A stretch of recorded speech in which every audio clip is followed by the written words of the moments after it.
कर्नाटक की राजधानी बेंगलुरु में साल 2005 की बात है। प्रतिभा मूर्ति नाम की एक महिला multinational company HP global soft के बीपीओ में काम करती थी। ये ऑफिस इलेक्ट्रॉनिक सिटी के फेज सेकंड में स्थित था। प्रतिभा मूर्ति की ड्यूटी अधिकतर नाइट शिफ्ट में होती थी, जो रात के 2 बजे से शुरू होती थी। रात में ड्यूटी करने वाले सभी कर्मचारियों को कंपनी की ओर से घर से ऑफिस लाने के लिए कैब या टैक्सी की सुविधा दी जाती थी। प्रतिभा भी इसी सुविधा का उपयोग करती थी और कंपनी की गाड़ी से ऑफिस जाती थी। प्रतिभा के घर में उनकी मां के अलावा और कोई नहीं था। उनका जीवन संघर्षों से भरा हुआ था। दरअसल साल 1977 की 16 मई को उनके पिता गैस स्टोव पर खाना बना रहे थे। तभी स्टोव अचानक फट गया। इस हादसे में उनके पिता की मृत्यु हो गई। उस समय प्रतिभा मात्र 15 दिन की थी।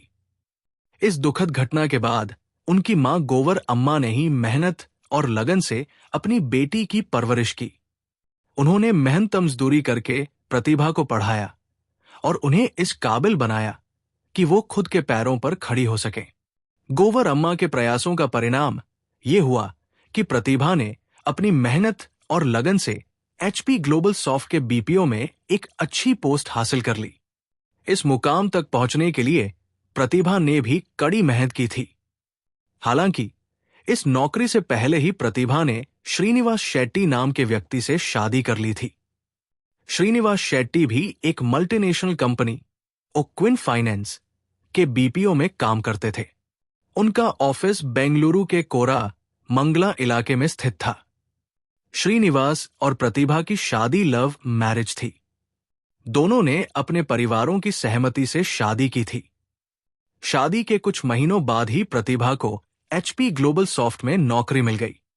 ये नौकरी उनके लिए और उनके परिवार के लिए गर्व की बात थी। शादी के बाद प्रतिभा और श्रीनिवास का जीवन खुशहाल चल रहा था। प्रतिभा की मां गोवर अम्मा भी अपनी बेटी की सफलता और खुशियों से बेहद प्रसन्न थी। उन्होंने अपनी बेटी को संघर्षों के बीच पाला था और उसे इस मुकाम तक पहुंचाने के लिए जीवन भर कड़ी मेहनत की थी। प्रतिभा का जीवन उस समय एक आदर्श उदाहरण बन चुका था। वो एक सशक्त महिला थी, जिन्होंने जीवन के हर संघर्ष को अपने हौसले से पार किया। उनकी मां की मेहनत और उनके पति का सहयोग, दोनों ने मिलकर प्रतिभा की सफलता में अहम भूमिका निभाई। प्रतिभा की सफलता ने उनके परिवार को गर्व और संतोष का अनुभव कराया। प्रतिभा की शादी के बाद उनकी मां घर पर अकेली रहती थी। ऐसे में प्रतिभा कुछ दिन अपने मायके में रहती और कुछ दिन ससुराल में। उनकी जिंदगी में सब कुछ सामान्य चल रहा था। लेकिन 13 दिसंबर 2005 की वो रात एक भयानक घटना का गवाह बनी। प्रतिभा ने हाल ही में एक कंपनी ज्वाइन की थी। उनका काम नाइट शिफ्ट में होता था। 13 दिसंबर की रात भी प्रतिभा को लेने कंपनी की ओर से कैब भेजी गई थी। उस रात प्रतिभा ससुराल में थी। हमेशा की तरह उन्होंने अपनी मां को कॉल करके बताया कि वो ऑफिस जाने के लिए तैयार हो गई है और थोड़ी देर में कैब में बैठकर ऑफिस के लिए निकलेंगी। रात करीब 2 बजे से कुछ मिनट पहले कंपनी की कैब कुमार स्वामी लेआउट पहुंची। ड्राइवर ने प्रतिभा को फोन करके बताया कि गाड़ी आ चुकी है और बाहर आ जाएं। ड्राइवर प्रतिभा को दीदी कहकर बुलाता था, इसलिए वो उसे भैया कहती थी। कंपनी में कई ड्राइवर्स थे और प्रतिभा उनके नाम और नंबर जानती थी। उन्होंने सभी ड्राइवर्स के नंबर अपने फोन में सेव कर रखे थे। प्रतिभा कैब में बैठी और गाड़ी ऑफिस की ओर चल पड़ी। आमतौर पर प्रतिभा को घर से ऑफिस पहुंचने में 30 से 35 मिनट लगते थे। वो रोज ऑफिस पहुंचने के बाद अपनी मां को मैसेज करती थी कि वो सुरक्षित पहुंच गई है। उनकी मां गोवर अम्मा प्रतिभा का मैसेज देखने के बाद ही चैन से सोती थी। लेकिन उस रात ऐसा नहीं हुआ। गोवर अम्मा रात को जल्दी सो गई थी। सुबह जब वो उठी तो उन्होंने अपने फोन में प्रतिभा का मैसेज चेक किया। उन्हें कोई मैसेज नहीं मिला। उन्होंने तुरंत प्रतिभा को फोन किया, लेकिन फोन स्विच ऑफ आ रहा था। उन्होंने बार बार कॉल किया, लेकिन हर बार फोन बंद मिला। चिंता बढ़ने पर गोवर अम्मा ने प्रतिभा के पति श्रीनिवास को फोन किया। श्रीनिवास ने बताया कि प्रतिभा रात को ऑफिस के लिए निकल गई थी। उन्होंने कहा कि शायद काम में व्यस्त होने के कारण प्रतिभा ने अपना फोन बंद कर दिया होगा। लेकिन गोवर अम्मा को यह बात मानने में संकोच हो रहा था। उनके पास प्रतिभा के ऑफिस का नंबर भी था।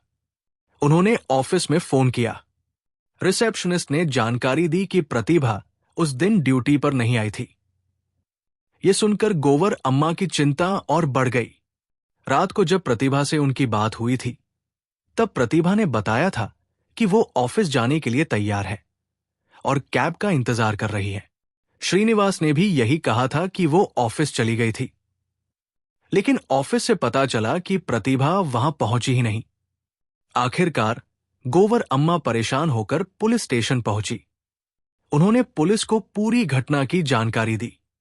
मामला एक महिला की गुमशुदगी का था, जो नाइट शिफ्ट में काम करती थी और आखिरी बार अपनी कंपनी की कैब में देखी गई थी। बेंगलुरु पुलिस ने प्रतिभा के लापता होने की सूचना मिलने के बाद तुरंत हरकत में आकर जांच शुरू की। सबसे पहले पुलिस प्रतिभा के ऑफिस पहुंची। वहां के कर्मचारी भी ये जानकर हैरान थे कि जब प्रतिभा घर से ऑफिस के लिए निकली थी, तो वो ऑफिस क्यों नहीं पहुंची। ऑफिस के सहकर्मियों ने पुलिस को बताया कि प्रतिभा हमेशा अपने काम को लेकर जिम्मेदार रहती थी। यदि किसी कारणवश वो ऑफिस नहीं आ पाती, तो पहले ही एप्लीकेशन दे देती थी या फोन करके सूचना दे देती थी। लेकिन इस बार ऐसा कुछ नहीं हुआ था। इस बात ने पुलिस और ऑफिस के लोगों को और भी चिंता में डाल दिया। पुलिस ने जांच शुरू करते हुए ये समझने की कोशिश की कि यदि प्रतिभा रात 2 बजे घर से निकली थी, तो वो निश्चित रूप से कंपनी की ही कैब में बैठी होंगी। प्रतिभा किसी अनजान गाड़ी में बैठने जैसी नहीं थी। इसके अलावा गाड़ी का ड्राइवर भी उनका जानने वाला ही होता था। कंपनी में काम करने वाले सभी कैब ड्राइवरों को पुलिस ने पूछताछ के लिए बुलाया। पूछताछ के दौरान पता चला कि विशाल नाम का ड्राइवर प्रतिभा को हर रोज रात 2 बजे उनके घर से पिक करता था और ड्यूटी खत्म होने के बाद उन्हें घर छोड़ देता था। जब पुलिस ने विशाल से पूछताछ की, तो उसने बताया कि हर रोज की तरह उस रात भी वो प्रतिभा को लेने गया था। लेकिन जब वो उनके घर पहुंचा, तो उसे पता चला कि प्रतिभा पहले ही किसी दूसरी गाड़ी में बैठकर ऑफिस के लिए निकल चुकी थी। विशाल का ये बयान पुलिस के लिए चौंकाने वाला था, क्योंकि उस रात प्रतिभा को लेने और छोड़ने की ड्यूटी केवल विशाल की थी। यदि वो अपनी ड्यूटी पर था, तो कोई दूसरा ड्राइवर प्रतिभा को लेने क्यों गया? इस स्थिति ने पुलिस की जांच को और भी जटिल बना दिया। सभी ड्राइवरों से पूछताछ के दौरान यह स्पष्ट हुआ कि उस रात कंपनी का कोई भी दूसरा ड्राइवर प्रतिभा के घर नहीं गया था। सभी अपनी अपनी ड्यूटी पर थे। अब सवाल यह था कि आखिर वो कौन था जिसने प्रतिभा को उनके घर से पिक किया? पुलिस ने कंपनी से उन ड्राइवरों की लिस्ट निकलवाई जो उस रात ड्यूटी पर नहीं आए थे। इसी बीच ये मामला मीडिया में भी पहुंच गया। एक बड़ी कंपनी में काम करने वाली महिला के लापता होने की खबर ने पूरे कर्नाटक में सनसनी फैला दी। मामले की गंभीरता को देखते हुए अगले दिन यानी 13 दिसंबर को इस केस को क्राइम ब्रांच को सौंप दिया गया। क्राइम ब्रांच ने तुरंत अपनी जांच शुरू की। सबसे पहले उन्होंने प्रतिभा के फोन की कॉल डिटेल्स और लोकेशन का पता लगाया। कॉल डिटेल्स से पता चला कि प्रतिभा के फोन पर आखिरी कॉल शिव कुमार नाम के व्यक्ति ने किया था। शिव कुमार भी उसी कंपनी का ड्राइवर था और पहले भी कई बार प्रतिभा को उनके घर से पिक कर चुका था। लेकिन पुलिस के लिए चौंकाने वाली बात यह थी कि शिव कुमार उस रात ड्यूटी पर नहीं था। पुलिस ने जांच में पाया कि शिव कुमार ने घटना वाली रात प्रतिभा को पिक करने के लिए उनके घर के पास अपनी गाड़ी पहुंचाई थी। लेकिन सवाल यह था कि अगर वो उस रात ड्यूटी पर नहीं था, तो उसने प्रतिभा को क्यों और कैसे पिक किया? शिव कुमार के फोन की कॉल डिटेल और लोकेशन की जांच करने के बाद पुलिस ने उसके घर का पता लगाया। अब जांच इस दिशा में केंद्रित हो गई थी कि शिव कुमार का इस पूरी घटना में क्या रोल था और वो प्रतिभा को लेकर कहां गया। शिव कुमार की कॉल डिटेल से पता चला कि प्रतिभा के नंबर पर आखिरी बार उसने ही फोन किया था। इसके बाद crime branch police driver Shiv Kumar के जानने वालों से उसके गांव का पता पूछती है और फिर एक टीम उसे अरेस्ट करने के लिए गांव में पहुंचती है। वहां से पता चला कि शिव कुमार शादीशुदा है और उसके कुछ नजदीकी रिश्तेदारों ने बताया कि उसकी पत्नी तो पिछले 10 दिनों से अपने मायके में है, लेकिन शिव कुमार यहां पर नहीं आया था। दिसंबर महीने की 14 तारीख भी ऐसे ही बीत गई थी। प्रतिभा को लापता हुए 2 दिन गुजर चुके थे। हालांकि crime branch police Shiv Kumar को हर जगह तलाश कर रही थी, लेकिन उसके बारे में कहीं से कुछ भी पता नहीं चल रहा था। पुलिस इधर उधर की खाक छान रही थी, लेकिन वो लोग शिव कुमार के उस घर पर नहीं पहुंचे थे जहां वो बेंगलुरु में रहता था।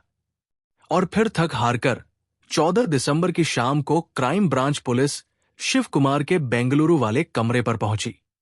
उस घर से टीवी चलने की आवाज आ रही थी, जिससे लग रहा था कि घर के अंदर कोई है। इसके बाद पुलिस ने दरवाजा खटखटाया, लेकिन जैसे ही घर का दरवाजा खुला तो पुलिस भी हैरान रह गई, क्योंकि दरवाजा शिव कुमार ने ही खोला था।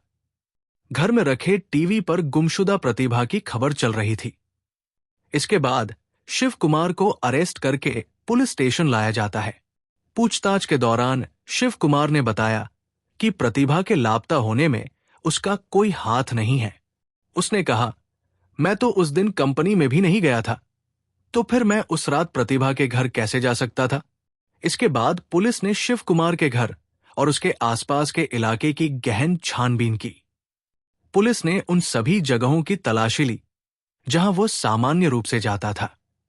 उसके फोन के कॉल रिकॉर्ड और लोकेशन डेटा के आधार पर पुलिस ने यह पाया कि शिव कुमार ने उस रात प्रतिभा को पिक किया था, लेकिन उसने पुलिस से यह तथ्य छुपा लिया था। पुलिस अब इस बात की जांच कर रही थी कि शिव कुमार ने ऐसा क्यों किया और क्या वह प्रतिभा के लापता होने के पीछे का मुख्य कारण था। क्योंकि पुलिस के पास भी उसके खिलाफ पुख्ता सबूत थे। सबसे अहम सबूत प्रतिभा और शिव कुमार की कॉल डिटेल्स थी, जिसके मुताबिक शिव कुमार ने ही प्रतिभा को आखिरी बार फोन किया था। लेकिन सख्ती से पूछताछ करने पर भी शिव कुमार यही कह रहा था कि वो बेकसूर है। पुलिस को भी लगने लगा था कि शायद उन्होंने गलत व्यक्ति को अरेस्ट कर लिया है। हालांकि पुलिस ने उन लोगों को भी अरेस्ट किया था जिनकी प्रतिभा के साथ पहले कभी कोई कहासुनी हुई थी, लेकिन शिव कुमार को अरेस्ट करने के बाद उन सभी को छोड़ दिया गया था। शिव कुमार को भी ज्यादा दिनों तक पुलिस स्टेशन में नहीं रखा जा सकता था, इसलिए पुलिस ने शिव कुमार को छोड़ने से पहले उससे पूछताछ करने की एक आखिरी कोशिश की। 15 दिसंबर की रात को पुलिस वालों ने शिव कुमार से कहा, अगर तुम हमें सब कुछ सच सच बता दोगे तो हम तुम्हें कम से कम सजा दिलवाने की कोशिश करेंगे, और अगर तुमने झूठ बोला तो फिर भी तुम फंस चुके हो, क्योंकि तुम्हारे खिलाफ बहुत सारे सबूत हैं। कम से कम सजा दिलाने की बात सुनकर शिव कुमार अपना जुर्म स्वीकार कर लेता है। उसने बताया कि 1 दिसंबर की रात करीब 2 बजे उसने ही प्रतिभा को फोन करके घर से बाहर बुलाया था। फिर वो उसे कैब में बैठाकर अपने साथ ले गया था। आगे पुलिस ने शिव कुमार से पूछा कि प्रतिभा कहाँ है और तुमने उसके साथ क्या किया है। इसके बाद 16 दिसंबर की सुबह को Shiv Kumar crime branch police को कनकपुरा रोड पर स्थित अंजनापुरा बीडीए लेआउट नामक जगह पर ले गया। ये बेंगलुरु का थोड़ा बाहरी इलाका है और उन दिनों ये इलाका काफी सुनसान रहता था। शिव कुमार ने वहां पहुंचकर एक नाले की ओर इशारा किया। पुलिस वालों ने थोड़ा आगे चलकर उस नाले के अंदर देखा तो वहां पर एक शव पड़ा हुआ था, जिससे साफ हो गया था कि प्रतिभा अब इस दुनिया में नहीं है। उस दरिंदे ने प्रतिभा को कत्ल कर दिया था।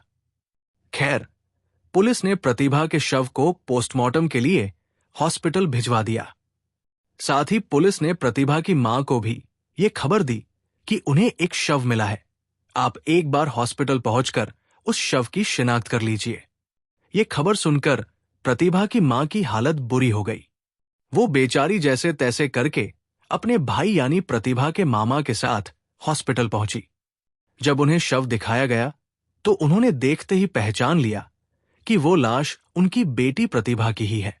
इस खबर को सुनते ही उनकी दुनिया जैसे तहस-नहस हो गई। उनका दिल बैठ गया और वे सिहर उठीं।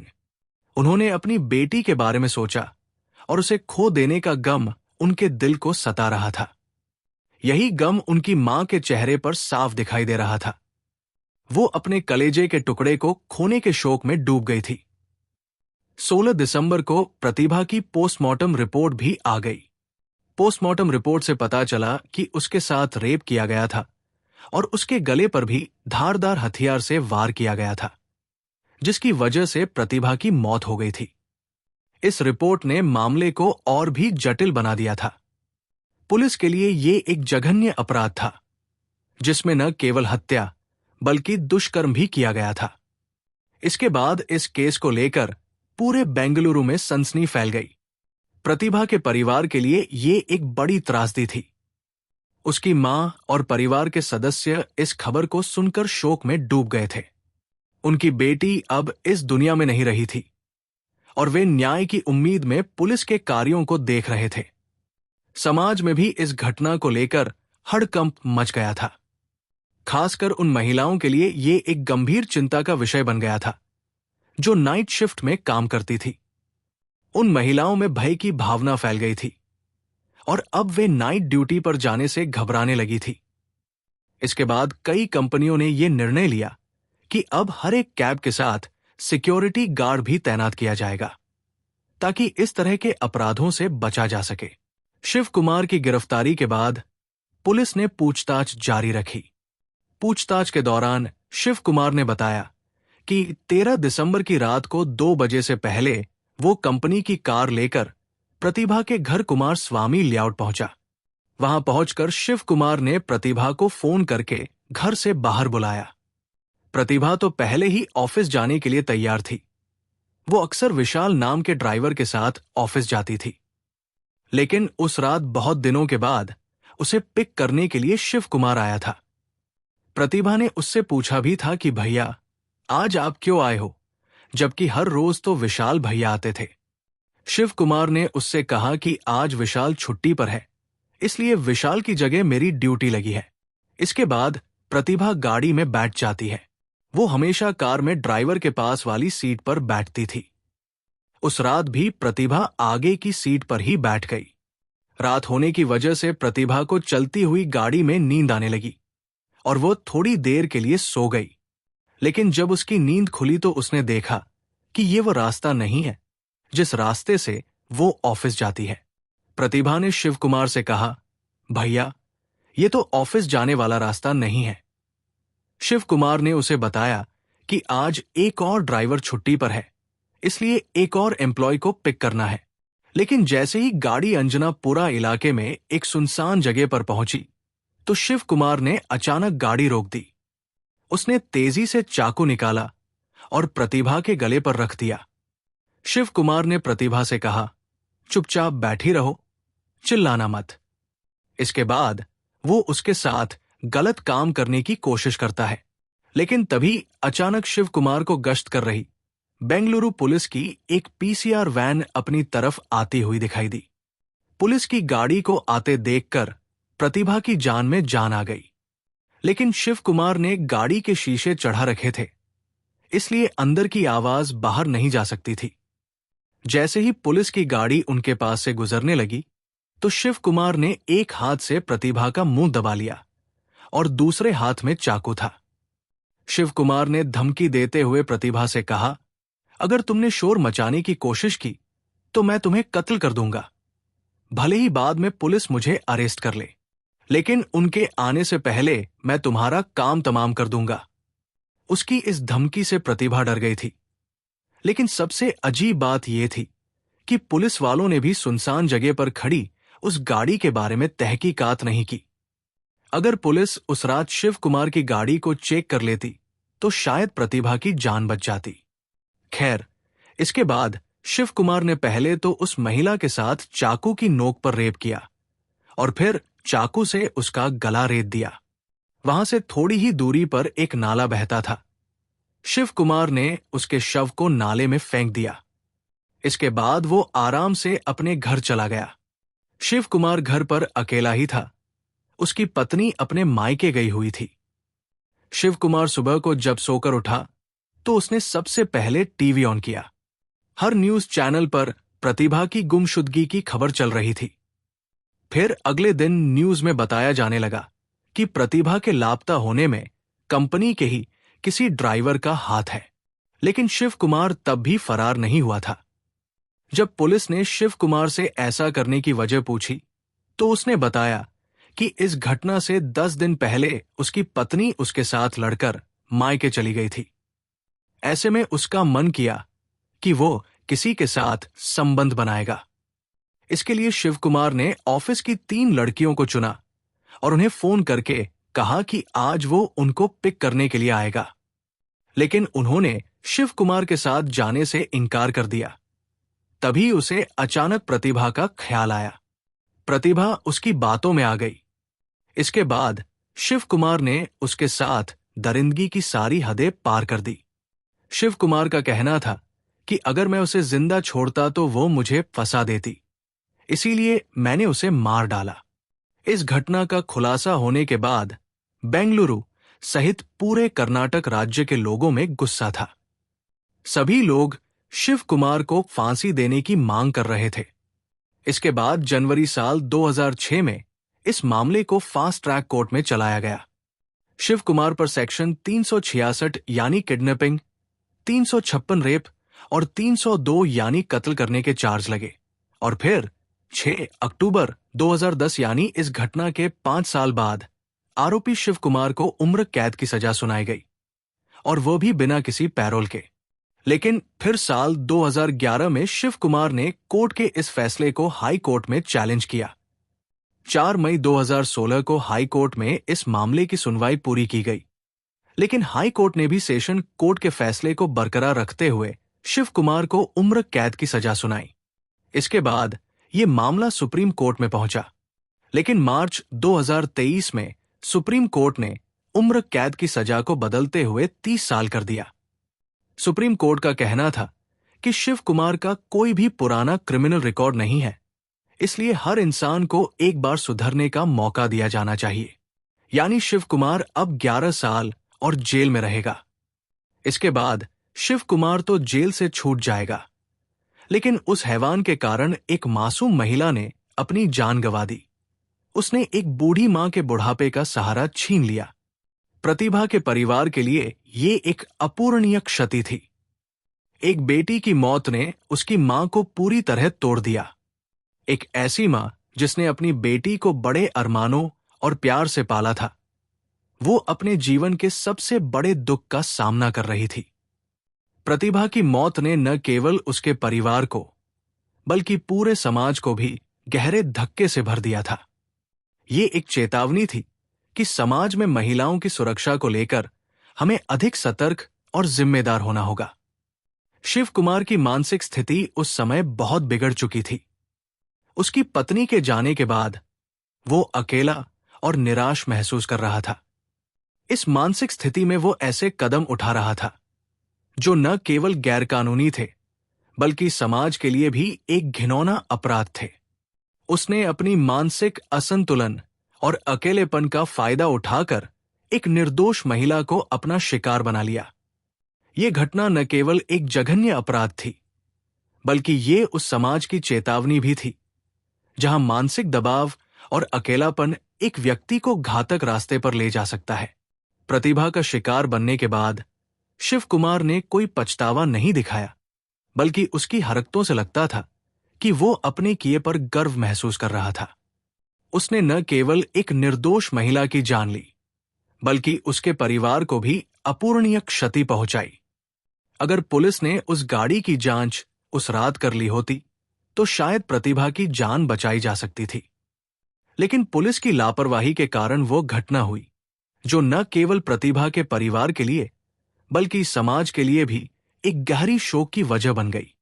इस घटना ने ये केस पूरी दुनिया को ये सिखाता है कि महिलाओं को उनकी मेहनत, उनके अधिकार और उनके सम्मान का पूरा हक मिलना चाहिए। साथ ही ये समाज और सरकार की भी जिम्मेदारी बनती है कि वे इस तरह के अपराधों के खिलाफ कड़े कदम उठाएं। हालांकि न्याय की प्रक्रिया के चलते शिव कुमार को सजा दी गई, लेकिन इससे प्रतिभा की जिंदगी वापस नहीं आ सकती। उसकी मौत ने एक समाज में हिलचाल मचा दी और उसके बाद भी कई परिवारों ने अपनी सुरक्षा और महिलाओं की सुरक्षा को लेकर गंभीर सवाल उठाए। शिव कुमार का अब जेल से बाहर निकलने का समय करीब है, लेकिन उसका जीवन कभी भी सामान्य नहीं होगा। एक अपराधी का जीवन हमेशा अपराध के दाग से भरा रहता है और वो समाज में कभी भी सम्मानित नहीं हो सकता। वहीं प्रतिभा की मां को अपना बेटी खोने का दर्द हमेशा रहेगा और वो कभी भी अपने जीवन को पहले जैसा नहीं देख पाएंगी। इस केस ने हमें यह भी सिखाया कि हमारे समाज को और अधिक जागरूकता की जरूरत है, ताकि भविष्य में इस तरह की घटनाओं से बचा जा सके।